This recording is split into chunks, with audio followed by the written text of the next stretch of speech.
माझ्या रस्त्यात येऊन मला अडवायची हिम्मत कशी केली? प्रत्येक स्त्रीमुळे दुर्गेचा अंश आहे आणि त्या दुर्गेला जागृत करणारा साधक आहे मी कोण आहे ना आधी गावात जाऊन विचार, मग तुला कळेल. माझ्या समोर उभं राहायची हिम्मत नाही होणार तुझी. अरे स्वतःविषयी फार मोठा गैरसमज झालाय तुला.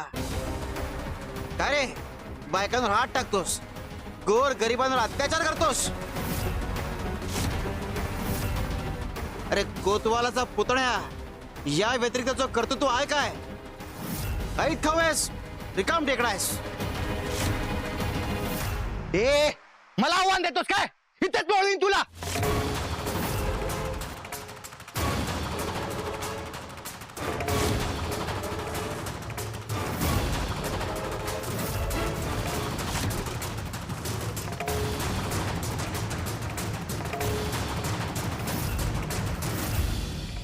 अरे माझं सोड, तुझ्या करता रंजना पुरेशी आहे. तिने एक लगावली तर गार पडशील. ही मला मारणार, ही ही माझ्या कानाखाली लावणार. अरे हिम्मत आहे का हिच्यात? अरे स्त्री आहे ही, स्त्री. अरे या बायकात काय ताकद असणार? अरे या फक्त धुणी भांडी करणाऱ्या, स्वयंपाक करणाऱ्या. या काय करणार आहेत माझं? स्त्री ही दुबळी असते. बस म्हटलं की बसायचं, उठ म्हटलं की उठायचं. हे फक्त आमच्या इशाऱ्यावर चालणार. अगं बघतेस काय, स्त्रियांचा अपमान करतोय हा. गप्प करेला. दुर्गा आहेस तो, तुझ्या दुर्गेचा अंश आहे. जागी हो दुर्गे, जागी हो. अशा असुरांना जागा दाखवून दे. ओळख स्वतःला, तुझ्यात ताकद आहे. मार मार माझे घाला मार. तू मारणार आहेस? ए रंजना, हा तुझा साधक काही करू शकणार नाही. तू मला मारणार? ये मार, चल मार, मार ना. दाखव तुझ्यातली हिम्मत. ए बाई, ही मला मारणार आहे.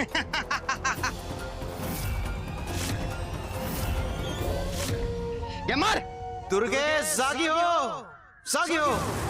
दुर्गे जागी हो, जागी हो.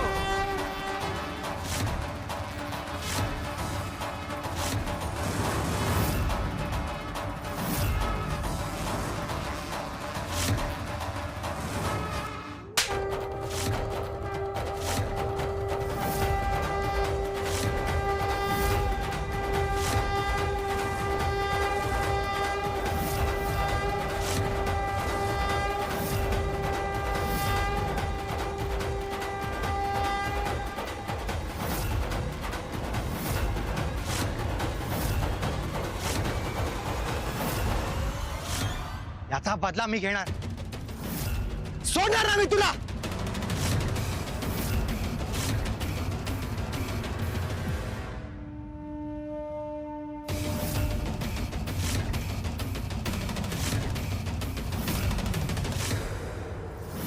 दुर्गा जागी झाली. आता असुरांचा अंत निश्चित. दुर्गा देवीचा जय जयकार असो.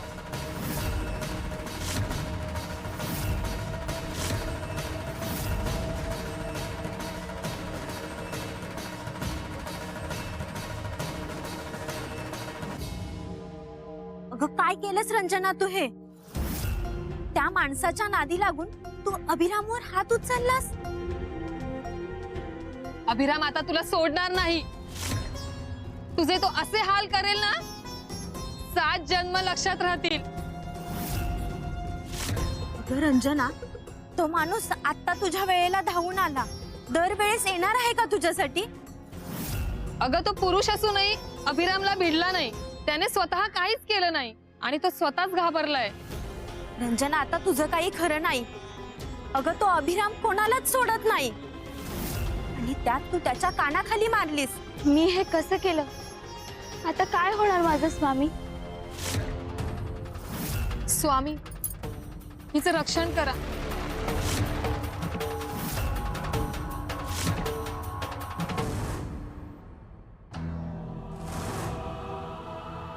अजून आली कशी नाही?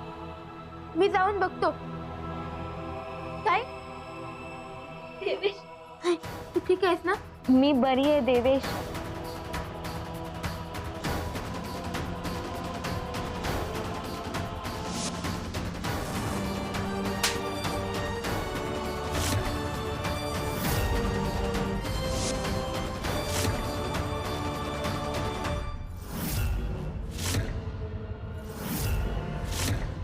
त्या अभिरामने तुला असंच सोडलं? तू कशी आलीस इथे? तो काहीच म्हणाला नाही. सांगते, सगळं सांगते.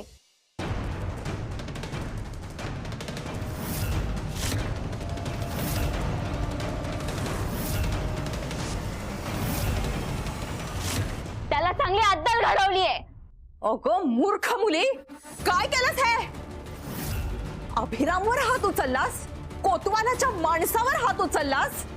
आता तो राग धरेल आमच्यावर डूब धरून बसेल, उद्ध्वस्त करेल आमचं घर. आता मी तुला घरात ठेवत नसते. गिरिजा, आत्ताच्या आत्ता हिचं गाठोडं घेऊन ये.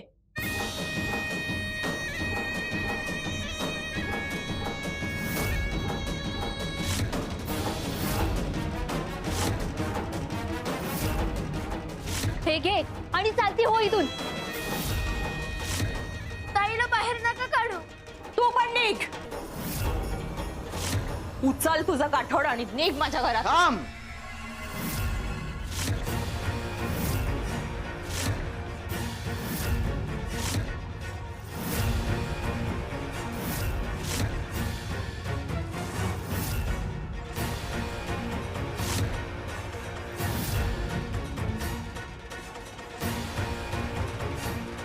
हे दोघं कुठे जाणार नाहीत.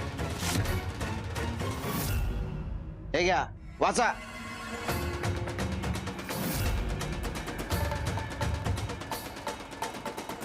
आणा इकडे. या घरावर तुमच्या इतकाच या दोघांचा समान हक्क आहे. आणि जर तुम्हा दोघांना ही दोघं या घरात नको असतील तर आपण न्यायालयात जाऊ आणि संपत्तीचा समान वाटा करून घेऊ. तुम्हा दोघांनाही ठाऊक आहे की या दोघांच्या नावावर जास्त मालमत्ता आहे जी तुम्हा दोघांनी लुबाडली आहे.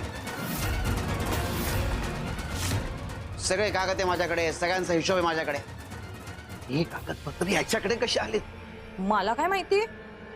देऊ का हिशोब? बाळांनो, अजिबात काळजी करायची नाही. मी आहे ना, जोपर्यंत मी आहे ना तोपर्यंत हे दोघं तुम्हाला घराबाहेर काढू शकत नाही. आणि सगळ्यात महत्वाचं, दत्त जयंतीचा उत्सव जवळ येतोय. चला तयारीला लागा. तुला म्हटलं होतं ना ही परत येईल म्हणून. स्वामींवर विश्वास ठेव. चला बाय.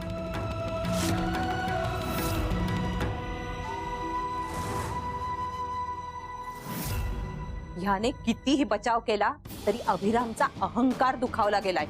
सापाच्या शेपटीवर पाय दिलाय रंजनाने.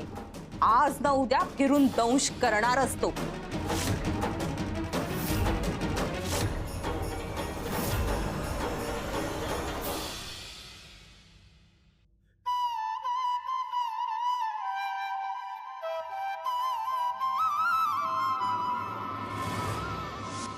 स्वामी, माझ्या आयुष्यात इतक्या समस्या का? आमच्या आयुष्यात सुख शांतता कधी येणार नाहीये का? कधी संपणार हे दुःख?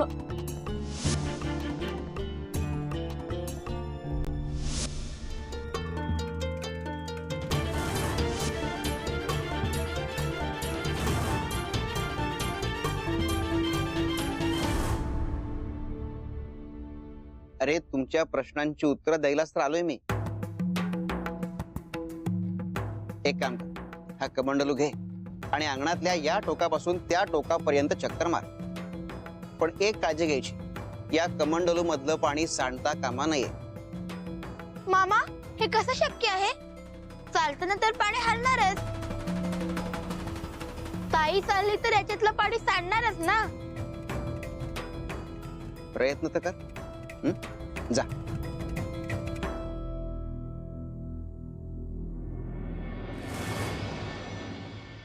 कितीही प्रयत्न केला तरी हे जमणारच नाही.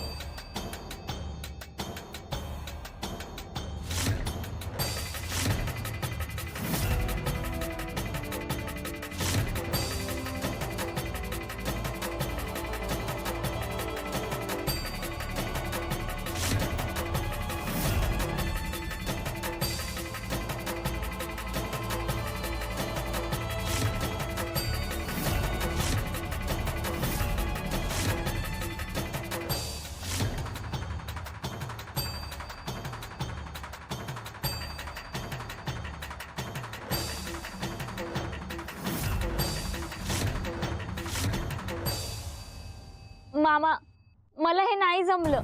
अगं अपेक्षित नव्हतं. पण मला एक सांग, ज्या क्षणी तू हा कमंडलू घेऊन या टोकापासून त्या टोकापर्यंत चालत होतीस तेव्हा काय झालं? यातलं पाणी हिंदकळत होतं, सांडत होतं. पण तू चालणं थांबवलंस का? नाही ना, चालत राहिलीस. त्याचप्रमाणे आयुष्यात समस्या येतात, पण आपण थांबायचं नाही, चालत राहायचं. अगं सुख सांडतं, पण स्वामी तुमचा सुखाचा घडा कधी रिकामा होऊ देत नाही. पण कधी? तेव्हा जेव्हा तुम्ही चालत राहता, न अडखळता. पण मामा, असा विचार आम्ही कधी केलाच नव्हता. बाळा, तुमचे विचार आणि तुमचं आयुष्य बदलायला तर आलोय मी. हे घे, हा कमंडलू सांभाळून ठेव. मामाकडून भेट. ताई, ताई छातीत त्रास होतोय. देवेश,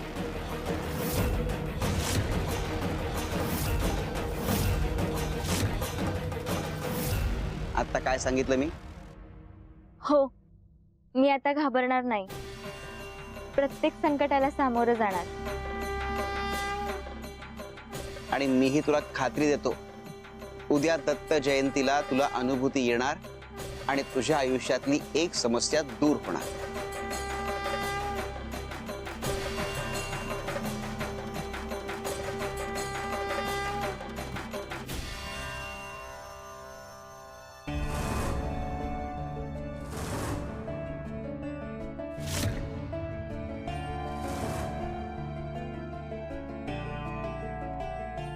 हा तर नक्कीच शुभ संकेत आहे. हे पांढऱ्या रंगाचं कमळ मी माझ्या स्वामींना वाहू शकेन. काय ग, उपचाराचं सेवा मूल्य दिलं नाही अजून तू? उपचार फुकट करून घ्यायचा विचार आहे की काय? नाही नाही वैद्य बुवा, असं काही नाहीये. मी तुम्हाला दक्षिणा देणारच होते. बघ, माझी दक्षिणा फार मोठी आहे. पण एक काम कर, मला हे फूल आवडलंय, हे फूल तू मला दे. आणि हे फूल जर तू मला दिलंस तर शस्त्रक्रिया न करता तुझ्या भावावर उपचार करेन मी, त्याला बरा करेन. वैद्य बुवा, हे शक्य नाहीये. हे फूल मी स्वामींना वाहण्यासाठी आणलंय आणि हा रोजचा नेम आहे माझा. मला हेच कमळ हवंय. हे योग्य नाहीये वैद्य बुवा. हे फूल मी स्वामींसाठीच आणलंय हो. आणि स्वामी देव आहेत, मी त्यांची भक्त आहे. जर हे फूल मी त्यांना वाहिलं नाही ना तर ते पापा समान होईल हो. हे बघ, सध्या तुझ्या करता मीच देव आहे. जो रुग्णांवर उपचार करतो तो देव. हे फूल तुम्हाला दे. हे कमळाचं फूल मी यांना दिलं तर स्वामींपेक्षा भावाला महत्व दिलं असं होईल. मी भक्त म्हणून अपुरी ठरेल आणि फूल नाही दिलं तर भावावर उपचार नाही करू शकणार. बहीण म्हणून दोषी ठरेल. मी भक्त आहे की बहीण, कोणता दोष घेऊ? वैद्य बुवा, मी एक बहीण म्हणून हा दोष पत्करायला तयार आहे. तुम्ही मला यासाठी स्वार्थी म्हटलात तरी चालेल, पण हे फूल मी स्वामींनाच वाहणार. स्वामी पाहून घेतील. माफ करा, मी येते.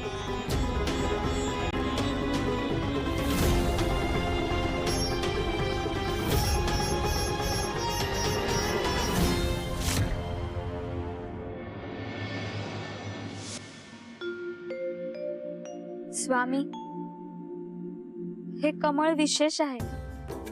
एखादा संकेत हातात आल्यासारखं आहे. मी वैद्यभुवांना नकार देऊन आलीये. त्यांनी उपचार नाही करणार म्हणून सांगितलंय मला. मी तुम्हाला वाहायला आणलेलं हे फूल कुणालाच नाही देऊ शकत. ते आता देवेश्वर उपचार नाही करणार. पण स्वामी तुम्ही कराल ना? स्वामी, देवेश माझं जग आहे. आता तुम्हीच त्याची जबाबदारी घ्या. मला तुमच्यावर शंका नाही, कसलं भय नाही. तुम्ही आहात तर सगळं ठीक होईल. मला माहिती आहे, मी पूर्ण विश्वासाने तुमच्यावर सगळं सोपवलंय. कृपा करा स्वामी.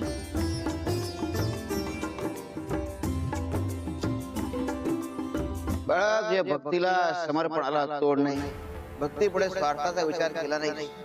अगं पण वेडे, हे फूल आम्हाला तुझ्याच करता, देवेश्वरच्या उपचारा करता ते फूल गरजेचे.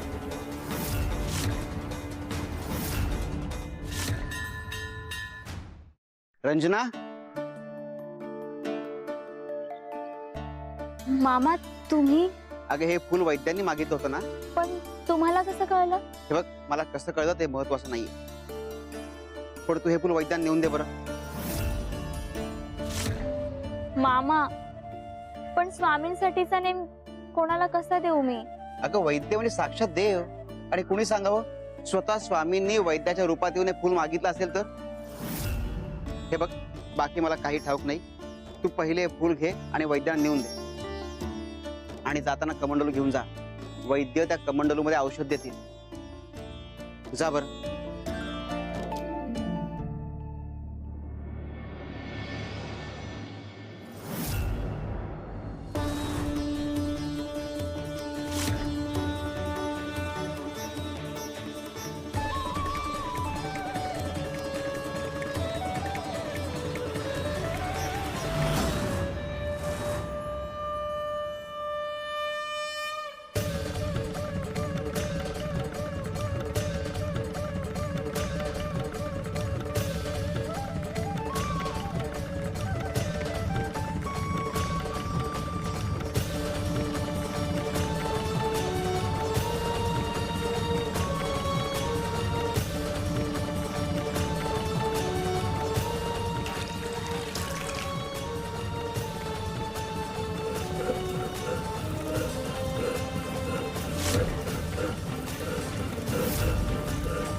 हे फूल तुम्हाला द्यायला आणलंय.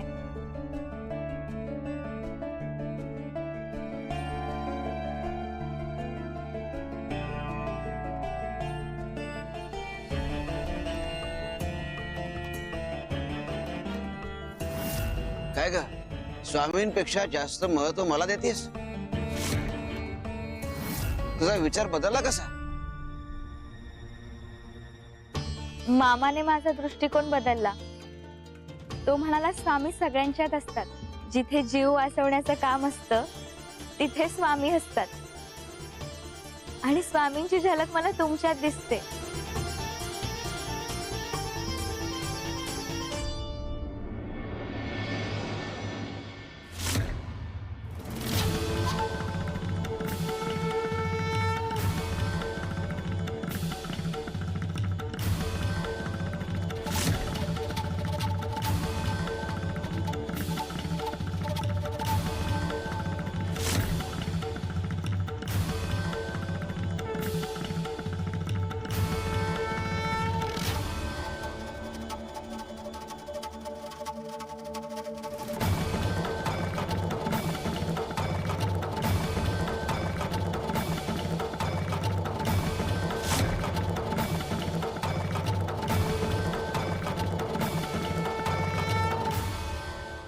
कमंडलू पुढे कर.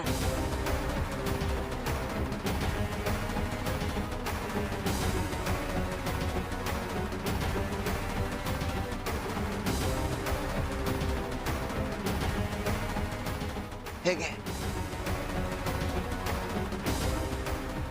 इथे बस आणि स्वामींचं नामस्मरण करत राहा. बस इथे.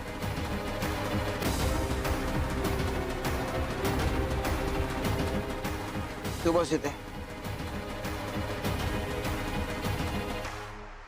श्री स्वामी समर्थ, श्री स्वामी समर्थ, श्री स्वामी समर्थ, श्री स्वामी समर्थ, श्री स्वामी समर्थ, श्री स्वामी समर्थ, श्री स्वामी समर्थ, श्री स्वामी समर्थ, श्री स्वामी समर्थ, श्री स्वामी समर्थ, श्री स्वामी समर्थ, श्री स्वामी समर्थ, श्री स्वामी समर्थ, श्री स्वामी समर्थ, श्री स्वामी समर्थ.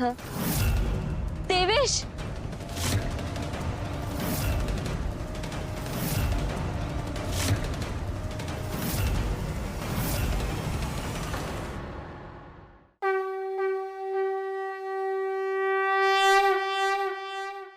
प्रजेला बीजासारखे जपले तर ते भविष्यातले वटवृक्ष होते.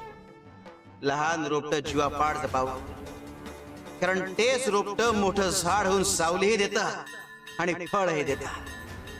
शिवार शंकर नमामि शंकर शिवशंकर शंभो, हे गिरिजापती भवानी शंकर शिवशंकर शंभो.